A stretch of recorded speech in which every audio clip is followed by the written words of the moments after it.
上有古人智慧，暢談今古相輝。一點詩情畫意，無限前言哲思，有朋城古風來，不亦樂乎。報上名來，廖順熙、曾嘉敏主持，似是古人來。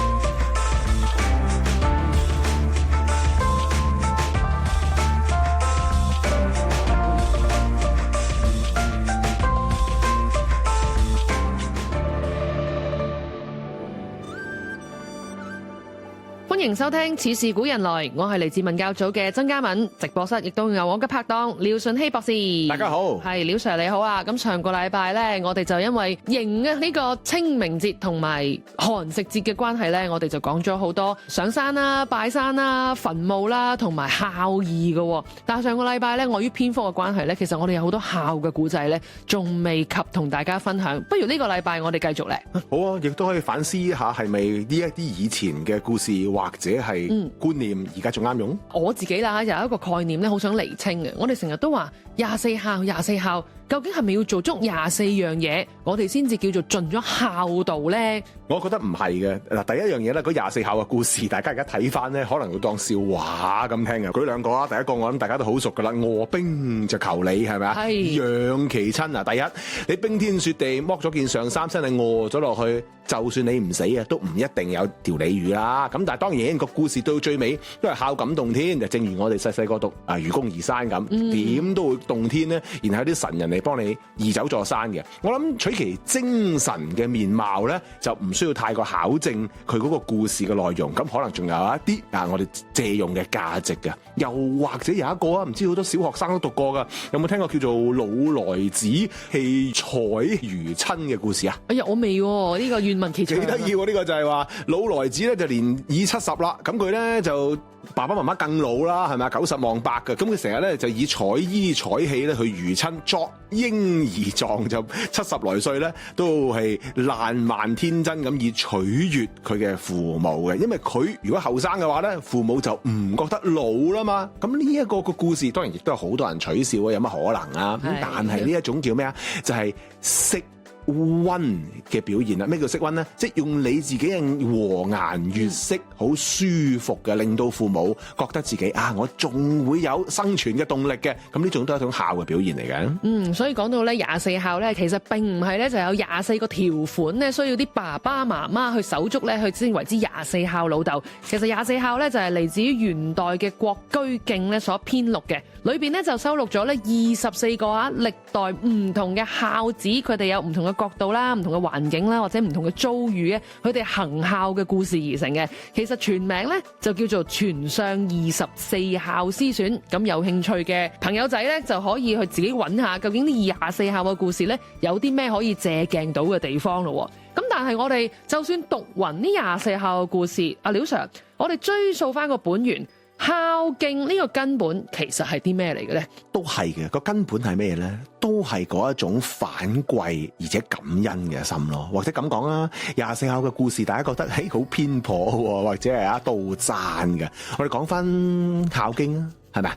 孝經好多人都識背嘅，至少頭嗰幾句啊。佢話咩啊？身體髮膚，冇錯，受之父母，都不敢毀傷，係孝之始也。咁我最初細個都唔明嘅，喂，我身體由我管啊嘛，而家好興啊嘛，我身體我做主啊嘛。但係到自己做咗父母就明噶啦，仔女佢自己稍染風寒，甚至我見到一啲自傷自殘，個父母咧嗰種心痛係遠遠比自己受到殘害咧為之咧更加心痛嘅。咁所以呢個就係孝之始啦。呢一種就係我可唔可以將心比心？我如果咁樣落去嘅話，喂，爹哋媽咪真係會好心痛㗎喎。咁呢一種嘅考慮別人嘅感情咧，所以點解就係孝之始，亦都點解唔好毀傷自己嘅身體？咁呢個可能係古人嘅睇法。即係所謂愛惜自己有如孝順父母，其實就係咁樣嚟啦嚇。咁但係好多時咧，我哋而家隨住唔同嘅時代咧，對於何謂孝道咧，成日都有好多唔同嘅討論嘅。例如咧，啲古人咧就話3年之喪啊，但係而家時代唔同咗啦，孝順嘅定義又會唔會因時制宜咧？我覺得會㗎。咁你講緊就係《論語》，好多學生讀過啦，係咪？陽貨篇就宰我就問啦，喂，師傅即係孔子啦，3年之喪似乎都真係應該要改噶啦，係咪？因為大家都要揾食噶嘛，大約嘅意思係咁啦。咁孔子就話啦，喂，得啦，與安則為之啦，即係你嘅心安，咁你咪唔好守咯。咁之後咧，就孔夫子就批評咧呢個宰我咧就不仁嘅，因為父母抱你喺襁褓之中長大都至少3年，你先可以完全自己行得到啦。咁你為父母守3年之喪，好通例嚟嘅喎。咁你呢個就真係一個不仁啦。好老實，而家已經係唔係農業嘅社會啦，咁大家都要真係揾食嘅，要出去工作嘅，你都冇可能真係要3年咁樣守在父母嘅前面啦。所以其實所有嘢呢啲嘅古代嘅人物嘅智慧咧，我哋都可以因時並進嘅引用翻喺而家現代嘅社會。最重要就係廖 Sir 成日所講嘅一樣嘢，就係嗰個精神面貌啊嘛。咁如果係咁，而家嚟講，孝有冇一個更加大嘅標準嘅咧？我只覺得都係從心咯。頭先你講呢句《論語》講過啊嘛，生事之以禮，死祭之以禮，葬之以禮。咁個禮嘅最重要表現就係由心嘅誠懇，同埋身嘅行為所及成嘅。咁我諗呢一個哪管你在千里之遙，係咪？你真係誠心誠意嘅咁去參與呢一個網上祭祀，咁可能都係一個好嘅方法嚟嘅。我又想問下宗教又點樣睇孝呢樣嘢嘅咧？會唔會比如話我而家6根清淨，我決定進入佛門，不問凡塵世事，咁難道我係咪就係可以對父母置之不理咧？你問得好喎！我哋睇好多嗰啲電視劇都係咁噶嘛，父母嚟做咩要出家，或者你做乜要做修士神父啊？咁佢施主請回咁啊，梗係錯啦！嗱，我由細到大都係喺天主教基督教學校裏面長大嘅，啲修士啊、神父啊、牧師啊，都全部俾我見到咧係一個好好嘅孝順榜樣嚟噶。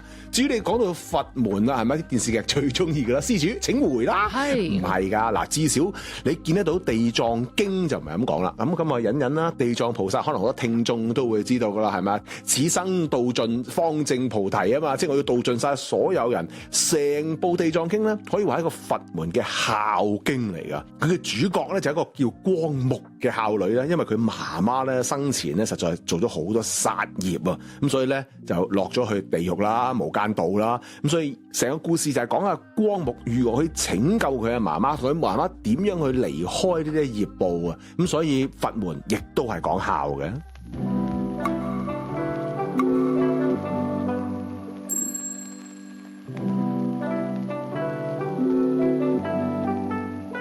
文化縱橫遊，張俊浩。啱啱廖 Sir 咧就提起地藏菩薩，咁究竟邊位係地藏菩薩呢？嗱，地藏菩薩係中國佛教信仰入邊嘅4大菩薩之一，同觀音、文殊、普賢並稱為4大菩薩。而地藏菩薩嘅名號由來呢，其實係嚟自《地藏十論經》入邊嘅一句：安忍不動，猶如大地；靜慮心物，猶如地藏。呢兩句嘅意思就係無論高山流水、花草鳥獸，世間嘅一切呢，都要依住大地先可以生存噶。而地藏菩薩嘅偉大願望就好似大地一樣，可以承載眾生嘅一切，用佢嘅方法去幫助所有嘅人，等大家可以由痛苦嘅此岸解脫到光明嘅彼岸。所以咧，佢嘅名號亦都係用咗呢兩句嘅最尾2隻字地同埋藏啦。根據一啲嘅佛經記載咧，地藏菩薩係受到釋迦牟尼佛嘅囑咐，希望佢出現喺釋尊入滅之後，去到彌勒佛出世之間嘅呢段無佛時代，希望佢可以幫手教化六道嘅眾生，等大家可以成佛。所以地藏菩薩曾經發過一個好偉大嘅誓願，就係話地獄未空，誓不成佛。亦都因為咁，地藏菩薩咧亦都被稱為大願菩薩啦。講咁多，係咪覺得地藏菩薩好似好遠咁？我都唔知佢邊位。但係其實只要你有睇過《西遊記》嘅話，都可以見到地藏菩薩有份嘅，就係喺真假孫悟空嗰個章節啦。真假孫悟空因為分唔到究竟邊個係真邊個係假，於是就落咗地府嗰度揾地藏菩薩幫手。而呢個時候，菩薩嘅坐騎亦即係提聽啊，佢偷偷地咁話俾地藏菩薩知，其實我就分到邊個係真孫悟空，邊個係假孫悟空。不過我唔敢話俾你知啊。亦都因為咁咧，孫悟空唯有空手而回，再揾其他人幫手啦。咁究竟呢個提聽係邊一位呢？嗱，呢個提聽咧，其實係地藏菩薩嘅坐騎神犬嚟噶。據說佢可以聽得好遠好遠，差唔多可以聽到3000里咁遠，亦都通曉一切嘅佛理，分到正同埋邪，所以大家咧都會將佢當為吉祥嘅象徵噶。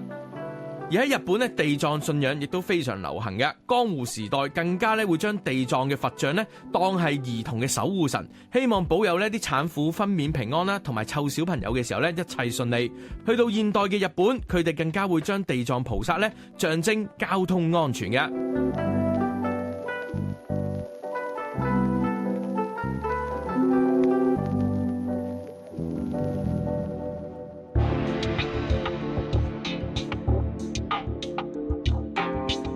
廖順熙、曾嘉敏主持，似是古人來。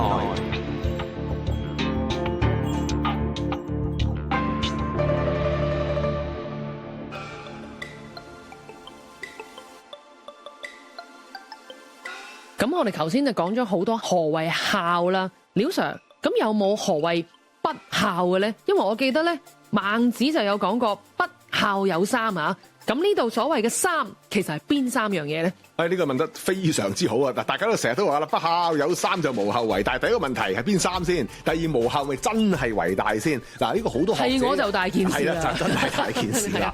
嗱，不過呢個咧就有好多學者有好多唔同嘅睇法㗎。首先咧喺古文裏邊咧，三啊九咧一般都係多數嘅意思，就唔一定係嗰個數目嘅。即係三同埋九呢兩個數字係一個象徵意義嚟嘅。冇錯啦，三顧草廬，好多學者而家都話未必真係去過個草廬度3次啦，係多次咁去顧問佢，請啊諸葛亮出山係咁嘅意思嘅啫。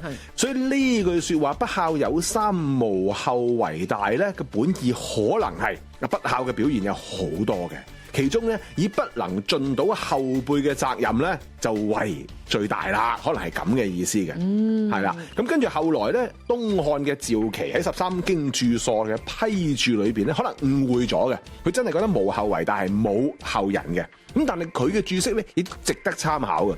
佢講不孝有三嘅第一個咧就係話阿諛曲從，陷親於不義，就係不孝啦。咁即係話咩啊？喂，爸爸媽媽講乜你全部接受晒乜，完全冇腦去思考嘅呢一種嘅阿諛嘅曲從咧，完全聽晒話就係愚孝，佢係不可取嘅。第二個都同大家分享下喎，而家真係可能對大家咧都係好有警示嘅。佢話家窮親老，不為祿事就而不孝啊！即係咩啊？爸爸媽媽都老啦，你又唔出去揾食，喺度啃老都係不孝啦。咁即係大家而家都好明顯見到有啲咁嘅風氣，有啲現象係嘛？冇錯啦。咁第三當然大家都知道啦，呢個就係不娶無子，絕先祖嗣啦。即係話你唔娶老婆又唔生細路係嘛？就成個脈絡斷咗啦。呢個都係不孝。當然頭先我講啦，亦都有人唔同意佢呢一句説話係講子嗣嘅繼承嘅。咁大家可以揾一揾啦。係啊，頭先廖 Sir 都有提到咧，不孝嘅表現有好多，其中咧就有一個觀點咧，就係話唔能夠盡到後輩嘅責任咧，先至係為之最大。咁我就想起咧，關於舜帝嘅一個故事啦。當其時咧，舜帝咧原來娶老婆咧就冇話俾佢嘅爸爸媽媽知嘅喎，係有乜被視為咧佢冇盡到佢後輩嘅責任喎。其實點解咧？其實舜帝就眾所周知嘅德行非常之高啦，亦都係即係堯舜係我哋自細讀書非常崇敬嘅兩位以德行為稱頌嘅兩位帝王嚟噶嘛。咁其實舜帝咧自幼就失去咗母親噶啦，後來佢嘅父親咧就娶咗一個後妻，生咗一個仔就叫做象。咁舜嘅繼母咧就非常之心狠手辣，挑撥離間同埋造謠生事嘅。咁漸漸地咧，舜帝嘅爸爸咧亦都開始咧討厭咗舜帝，因為俾人咧造謠生事啊嘛。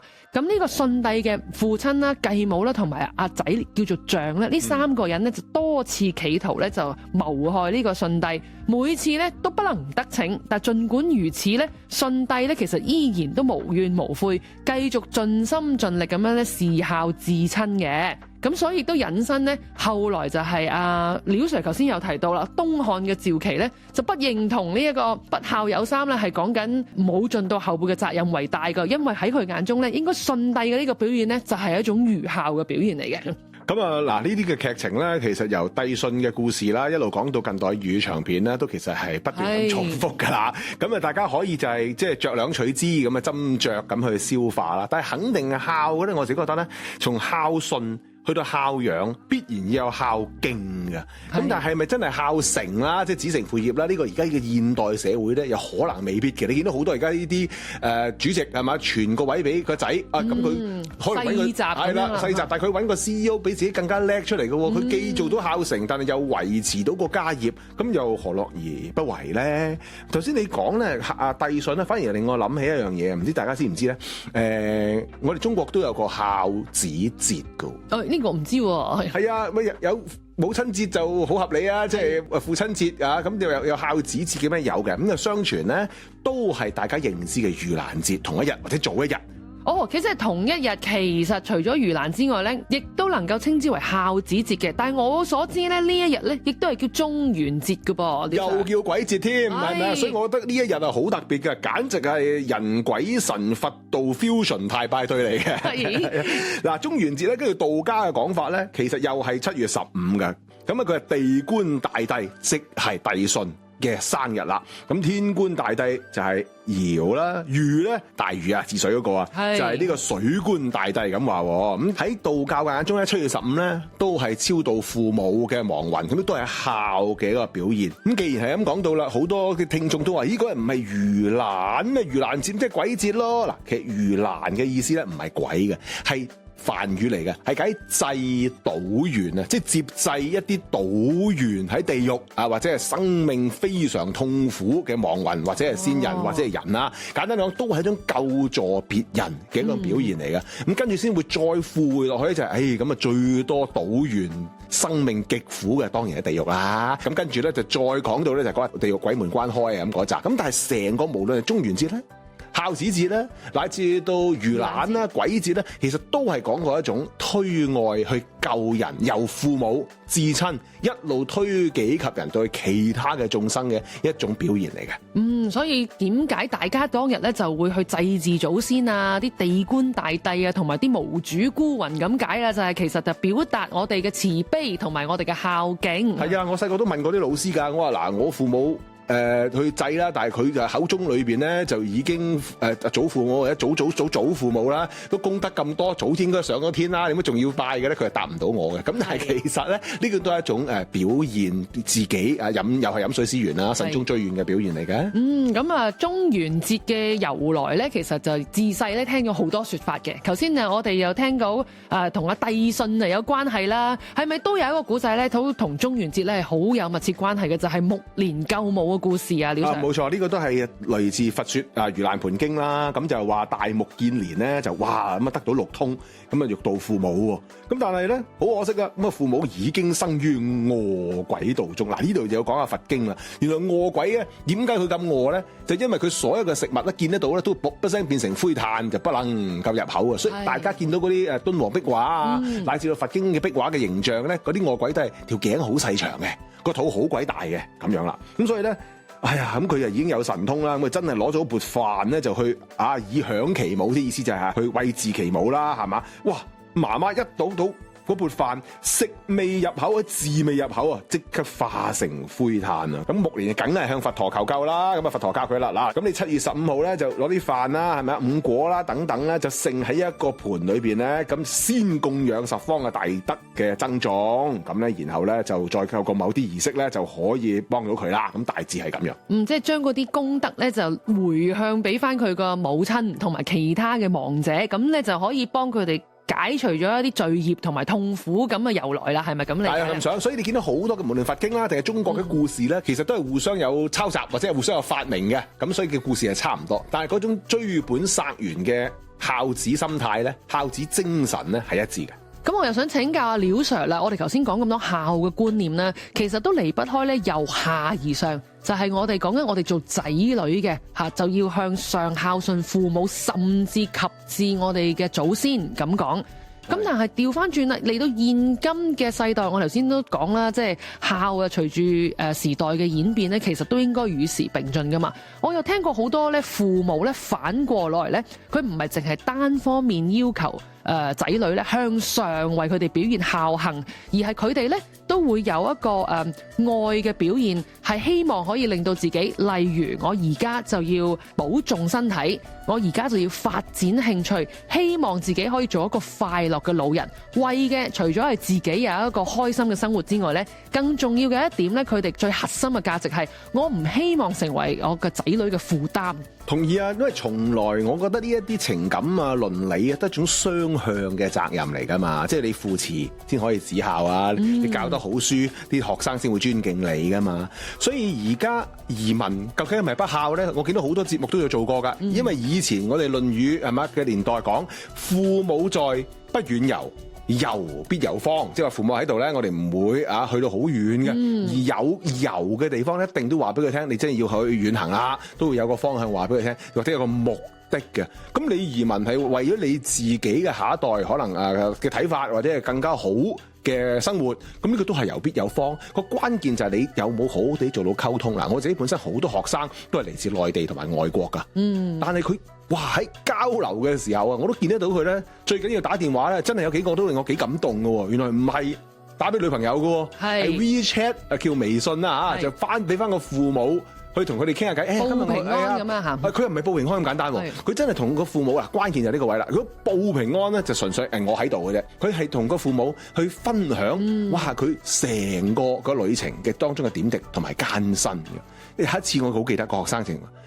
因為我父母咧好擔心呢個旅程啊，佢可唔可以同你傾兩句？嗱，理論上我係唔會同佢傾嘅，因為你都夠18歲啊嘛。但係我知道佢嘅眼神話俾我聽，佢係一個孝順仔。好，我同佢爸爸媽媽傾，因為都合理嘅，啱啱18歲隻身嚟到香港，跟你上咗海拔5000米咁樣嚇。咁呢種咪就係遊必有方咯。所以呢個既係雙向，亦係體現到嗰個父母，我活好咗自己。我自然可以體驗到孝敬啦。嚟到呢度咧，我哋有2集嘅內容咧，都係圍繞住孝呢樣嘢去講啦。正如廖 Sir 頭先所講啦，父慈就得子孝。我哋希望咧嚟緊咧，大家都秉持住呢一個嘅精神，可以達到家庭和諧啦。係㗎，樹欲靜而風不息，子欲養時就親不在。好多時失去咗再追憶咧，就好遲㗎啦。陽台望見那月光，兒時睡過那睡床，如停頓光陰般於故居長住到天荒。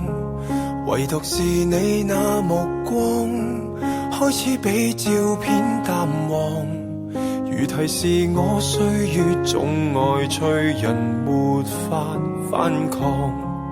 為何問到你健康，總喜歡去避談近況，卻又帶多點手震斟茶不湯。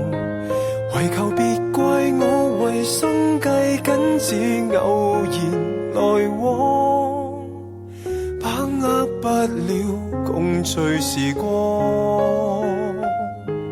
仍能共你見面相遇下幾多次，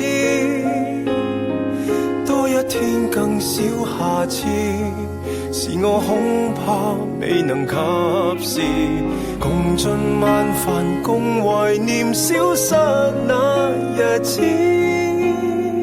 方知道不愛就很遲，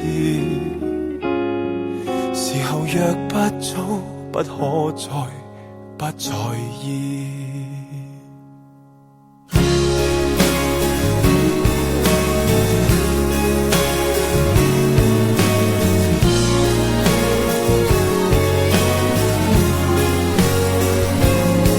長年讀過往外闖，歸家先覺未如舊往，親上喝到這碗最家常的湯。為下個節日先記得會到來探訪，一腔掛念對誰講，仍能共你見面就來最多一次，多一天更少下次，沒那一個從無休止，若最愛仍在，仍願稱呼我孩子，好想貪多個下一次，時候若不早，多一眼都在意。明明沒有要事趕，仍舊習慣說繁忙，臨行亦叮囑必須要乾掉暖壺的湯，門牌下老少平安，即使可貼多10年，仍能共進晚飯，天知之上有